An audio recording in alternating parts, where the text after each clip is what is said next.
पार्थिव शिवलिंग का निर्माण कर कर तूने अगर उसकी पूजन कर ली और मलमास के अंतर्गत, अधिक मास के अंतर्गत, पुरुषोत्तम मास के अंतर्गत जो शिवरात्रि आती है, उस शिवरात्रि पर यदि पार्थिव शिवलिंग बनाकर पूजन करी जाती है, अधिक मास पुरुषोत्तम मास की शिवरात्रि पड़ेगी, बनाकर रखना, मिट्टी का शिवलिंग बनाकर रखना। पर उस पूजन में 5 चीजें जरूर चढ़ाना।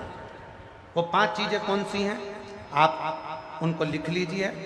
जो ज्येष्ठा के महीने में जो अधिक मास आया है, उस अधिक मास की शिवरात्रि पर जब अपन 13 पर शमी पत्र, आंखें अक्षत, पत्थर की मूर्ति बनाकर बाहर खड़ा,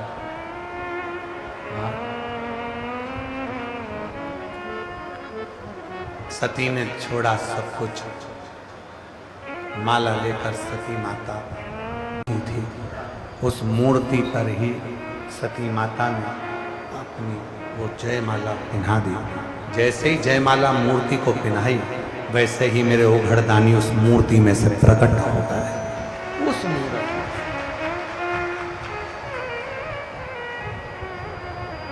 मेरे ओघड़दानी उस मूर्ति में से प्रकट है। सती को अपना लोग कहते हैं क्या जिस मूर्ति को हम जल चढ़ाते हैं वो मूर्ति क्या हमारी बात सुनती है?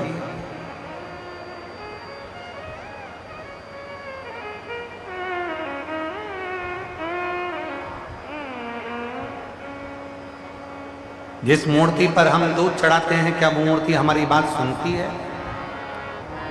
मेरी जीजियों, जब हम पार्थिव पूजन करते हैं, पार्थिव शिवलिंग का निर्माण करते हैं, तो उस पार्थिव पूजन में जब हम दिल से बाबा को जो कहते हैं, बाबा उसको स्वीकार करते हैं। भगवान श्री राम जी ने पार्थिव पूजन करी थी जिस समय लंका का ऊपर आक्रमण करने जा रहे थे, सेतु बांधने जा रहे थे।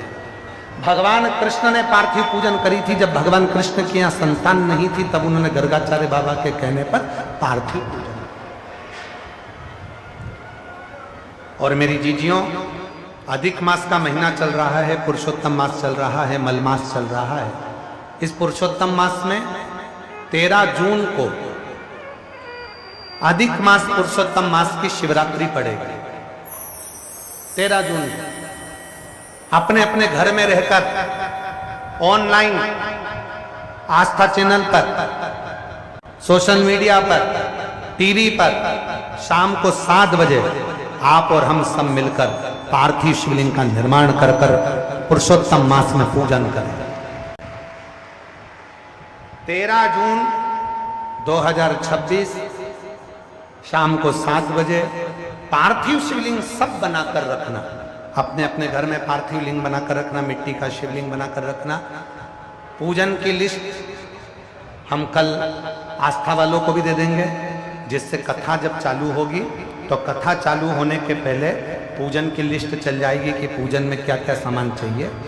कथा समापन के बाद भी पूजन की लिस्ट और कथा के बीच में भी पूजन की लिस्ट चलवाएंगे, जिससे आप लोगों को मालूम पड़े कि अभिषेक में पूजन में क्या क्या सामान चाहिए।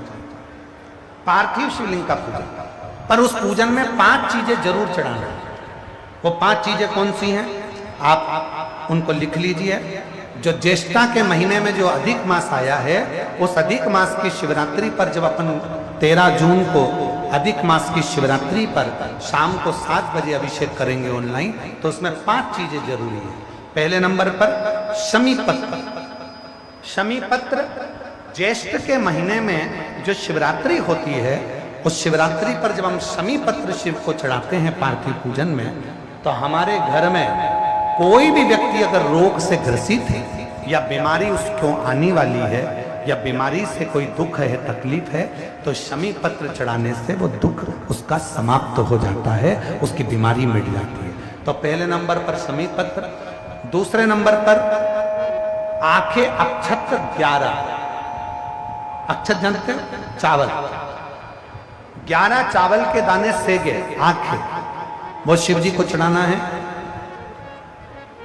अक्षत कार्य सिद्धि के लिए अपन को 11 समर्पित करना। दूसरे नंबर पर अक्षत, तीसरे नंबर पर बेलपत्र।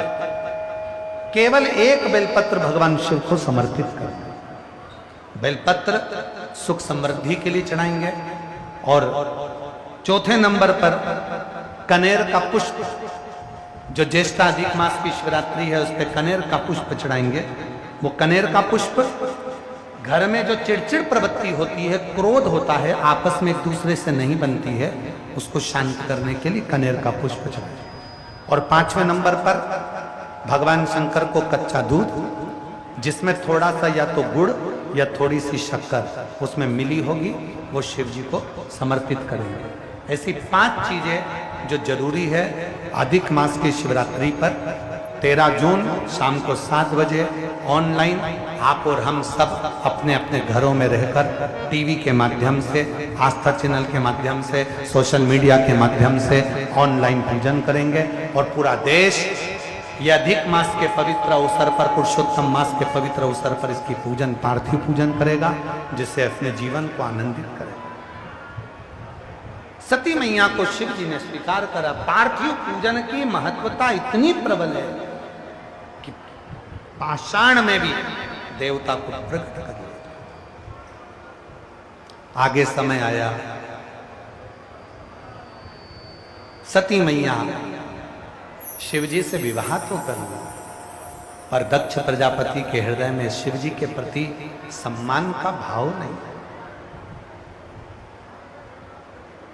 और दक्ष प्रजापति ने शिव का अपमान कर दिया। यज्ञ की रचना, सबको बुलाए, सबको आमंत्रित कर, सब, पर शिव जी को कोई निमंत्रण नहीं दिया। भगवान शंकर को कोई निमंत्रण नहीं दिया। जब शिव जी के पास में कोई निमंत्रण नहीं आया, सती मैया को जाने से शंकर भगवान ने रोका कि तुम मत जा। नहीं, नहीं, चली गई सती मैया। और माता सती जैसे ही गई अपने पिता के घर में, देखा कि सबका सम्मान था पर मेरे पति का कोई सम्मान नहीं। जहां शिव की निंदा होती है, जहां शिव का अपमान होता है, वहां 1 मिनट भी मत रुको, चल दो। शिव की निंदा देवऋषि नारद ने करी तो उनको बंदर का मुंह लगा था। शिव की निंदा भगवान विष्णु ने सुन ली थी तो घोड़े का मुंह लगा था। शिव की निंदा दक्ष प्रजापति ने करी थी तो बकरे का मुंह लगा था। शिव की निंदा अगर जरा सी भी होती है, हम अपने कानों से सुन लेते हैं तो हमें जिंदगी भर कहीं ना कहीं अपने कष्टों को झेलना ही पड़ता है। शिव निंदा ना तो कभी शंकर की निंदा करे, ना शंकर की निंदा सुने। क्यों सुनना निंदा? अपने कान है, कोई कचरे का डब्बा तो नहीं है कि कुछ भी कचरा इसमें डालते जाओ। कोई भी आया, कुछ भी निंदा करके चले गया, बुराई कर कर चले गया। अगर तुम्हारे कानों में निंदा सुनने का सुख है तो नीचे लिख दो डस्टबिन। मेरा कान नहीं है कचरे का डब्बा, लिख दो नीचे डस्टबिन, और ऊपर लिख दो यूज मी। मेरा कान नहीं कचरे का डब्बा, इसमें कचरा डालो। निंदा डालिए, चुगली डालिए, बुराइयां डालिए, नहीं। दक्ष प्रजापति ने शिव की निंदा कर दी थी, इसलिए दक्ष प्रजापति सती मैया के प्राण छोड़ने के बाद कटासीर अग्नि में गिर गया। दक्ष प्रजापति को बकरे का मुख लग गया। बकरे, और वो सती माता जो जलकर भस्म हुई थी, वो हिमालय राज के घर में माता पार्वती के नाम से प्रकट। बाल्यावस्था से ही माता पार्वती जी शिव की